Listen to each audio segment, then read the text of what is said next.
ಸಮಾಜದಲ್ಲಿ ಶಾಂತಿ ಹಾಗೂ ಸಂತೋಷವನ್ನು ಹೆಚ್ಚಿಸುವ ಧ್ಯೇಯ ಹೊಂದಿರುವ ಆರ್ಟ್ ಆಫ್ ಗಿವಿಂಗ್ನ 13ನೇ ವಾರ್ಷಿಕೋತ್ಸವವು ಬೆಂಗಳೂರಿನ ಗಾಂಧಿ ಭವನದಲ್ಲಿ ದಿನಾಂಕ 17 ಮೇ 2026ರಂದು ವಿಜೃಂಭಣೆಯಿಂದ ಜರುಗಿತು.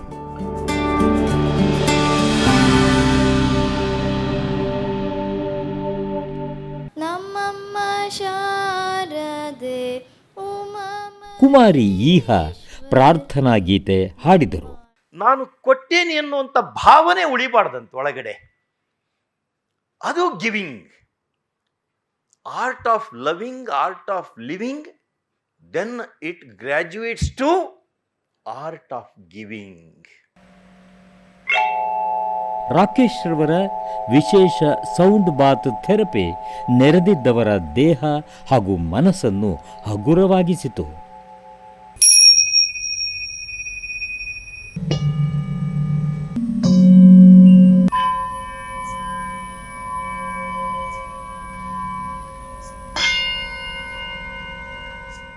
You are the people who have understood, and you must have a commitment towards this concept and what Professor Samantha must have initiated.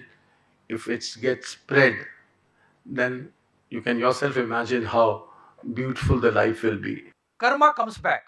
So ನಾವು ಆದಷ್ಟು ಹುಟ್ಟಿನಿಂದ ಸಾಯುವವರೆಗೂ ಕೂಡ ಒಳ್ಳೆಯದನ್ನೇ ಮಾಡೋದಕ್ಕೆ ಪ್ರಯತ್ನ ಪಡಬೇಕು. ನಾವು ಒಳ್ಳೆಯದನ್ನ ಮಾಡೋದಕ್ಕೆ ಸಾಧ್ಯ ಇಲ್ಲ ಅಂದರೆ ಕೆಟ್ಟದ್ದನ್ನಂತೂ ಯಾವುದೇ ಕಾರಣಕ್ಕೂ ನಾವು ಮಾಡಬಾರದು ಎಂಬ ಸಂದೇಶವನ್ನ ನಾವು ತಿಳ್ಕೊಳ್ಬೇಕಾಗಿರುತ್ತೆ. ಕನಕದಾಸರ ಅಪರೂಪದ ತತ್ವಪದಕ್ಕೆ ಹೆಜ್ಜೆ ಹಾಕಿದ ವಿದ್ಯಾರ್ಥಿಗಳು ಆರ್ಟ್ ಆಫ್ ಗಿವಿಂಗ್ ಸಂದೇಶವನ್ನು ಸಾರಿದರು.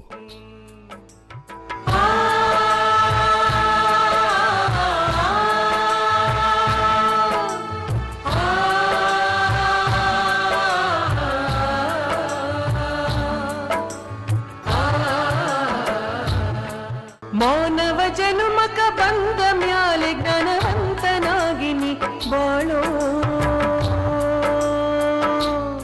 ನನಗೆ ಗುರುಪ್ರಸಾದ್ ಇಲ್ಲಿ ಕರೆಸಿ ಅಚ್ಯುತ ಸಾಮಂತರವರನ್ನು ಸ್ಮರಿಸಿಕೊಳ್ಳುವ ಎಂಥ ದೊಡ್ಡ ವ್ಯಕ್ತಿಯವರು, ನೀವೆಲ್ಲ ಅವರ ಊರಿಗೆ ಹೋಗಬೇಕು, ಅಲ್ಲಿ ಕಳಿಂಗ ವಿಶ್ವವಿದ್ಯಾಲಯ ಅಲ್ಲಿ ಮಾಡಿರುವಂಥ ಸೇವೆಯನ್ನು ನೋಡಿದರೆ ನಿಜಕ್ಕೂ ಕೂಡ ಅವರು ನಮ್ಮ ನಡೆದಾಡುವ ದೇವರು ಅಂತ ಹೇಳಿ ನಾವು ಏನು ನಮ್ಮ ತ್ರಿದಾಸೋಹಿಗಳಾಗಿದ್ದಂಥ ಶಿವಕುಮಾರ ಸ್ವಾಮಿಯವರನ್ನ ನಾವು ಏನು ನೋಡ್ತೇವೆ, ಇವರನ್ನು ನಾವು ಒಬ್ಬ ಪ್ರೊಫೆಸರ್ ರೂಪದಲ್ಲಿ ನಾವು ನೋಡ್ತೇವೆ. ಅದರಲ್ಲೂ ಕೂಡ ಬುಡಕಟ್ಟು ಜನಾಂಗದವರಿಗೆ ಅವ್ರು ಮಾಡಿರುವಂಥ ಕೆಲಸ ದೇಶದಲ್ಲೇ ಒಂದು ಅದ್ವಿತೀಯವಾದಂಥ ಕೆಲಸ. ಯಾವತ್ತೂ ಒಂದು ದಿವಸ ನಮ್ಮ ಕರ್ನಾಟಕದಲ್ಲಿ ರಾಜ್ಕುಮಾರ್ ಅಂತ ವ್ಯಕ್ತಿ ಹುಟ್ಟುತ್ತಾರೆ. ಇವತ್ತಿಗೂ ಅವ್ರ ಬಗ್ಗೆ ನಾವು ಮಾತಾಡ್ತೀವಿ. ಇನ್ನೆಲ್ಲೋ ವಿವೇಕಾನಂದ ಅಂತ ಒಬ್ಬ ವ್ಯಕ್ತಿ ಹುಡ್ತಾರೆ. ಹೇಗೆ ಈ ವ್ಯಕ್ತಿಗಳಿಗೆಲ್ಲ ಯಾವ ಪರಿಸರ ಅವರನ್ನ ಆ ರೀತಿ ರೂಪಿಸುತ್ತೆ? ವಾತಾವರಣವೇ ಒಬ್ಬ ವ್ಯಕ್ತಿಯನ್ನ ಸೃಷ್ಟಿ ಮಾಡ್ಕೊಳ್ಳೋದಕ್ಕೆ ತನಗೆ ಬೇಕಾದವನ್ನ ಅಂತ. ಪ್ರಾಯಶಃ ಒಡಿಶಾದ ನೆಲದಲ್ಲಿ ರಕ್ತ ಹರಿದಿತ್ತು, ನಿಮ್ಗೆಲ್ಲ ಗೊತ್ತು. ಅಶೋಕ ಕಳಿಂಗದ ಯುದ್ಧದಲ್ಲಿ ಆ ರಕ್ತವನ್ನ ಮರೆಮಾಚೋದಕ್ಕೋಸ್ಕರ ಅಚ್ಯುತ ಸಮಂತ ಅಂತವ್ರನ್ನ ಆ ವಾತಾವರಣ ಸೃಷ್ಟಿ ಮಾಡಿದೆ ಅಂತ ಅನ್ಸುತ್ತೆ.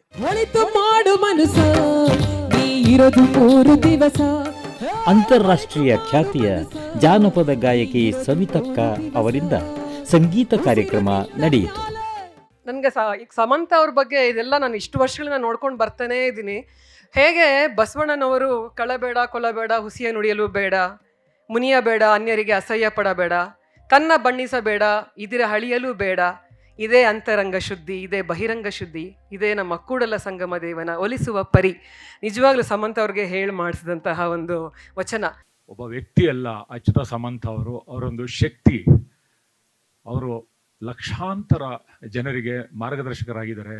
ಸಮಾಜದಲ್ಲ ಕಟ್ಟಕಡೆಯ ಬುಡಕಟ್ಟು ಜನಾಂಗದ ಮಕ್ಕಳನ್ನು ಮುಖ್ಯ ವಾಹಿನಿಗೆ ತಂದು ನಿರ್ಗತಿಕರಿಗೆ ಬಾಳನ್ನು ಕಲ್ಪಿಸಿಕೊಟ್ಟಿದ್ದಾರೆ. ಇಂಥವ್ರು ಎಲ್ಲರೂ ಕೂಡ ಸಮಾಜದಲ್ಲಿ ಸೇವೆ ಮಾಡಲಿ, ತಮ್ಮ ಕೈಲಾದ ಸಹಾಯವನ್ನು ಮಾಡಲಿ ಇನ್ನೊಬ್ಬರಿಗೆ ಅಂತೇಳಿ ಆರ್ಟ್ ಆಫ್ ಗಿವಿಂಗ್ ಅನ್ನುವ ಕಾನ್ಸೆಪ್ಟ್ ಅನ್ನು ಪ್ರಾರಂಭ ಮಾಡಿದ್ದಾರೆ.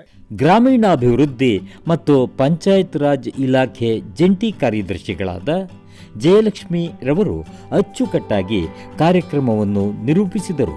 ಶ್ರೀಮತಿ ದೀಪಾ ರವರು ಗಣ್ಯರ ಹಾಗೂ ಸಾಧಕರ ಪರಿಚಯ ಮಾಡಿದರು. ಸಮಾಜದ ಒಳಿತಿಗೆ ಕೆಲಸ ಮಾಡುವವರನ್ನು ಗುರುತಿಸಿ ಅವರಿಗೆ ಗೌರವ ಸಮರ್ಪಣೆ ಮಾಡಲಾಯಿತು.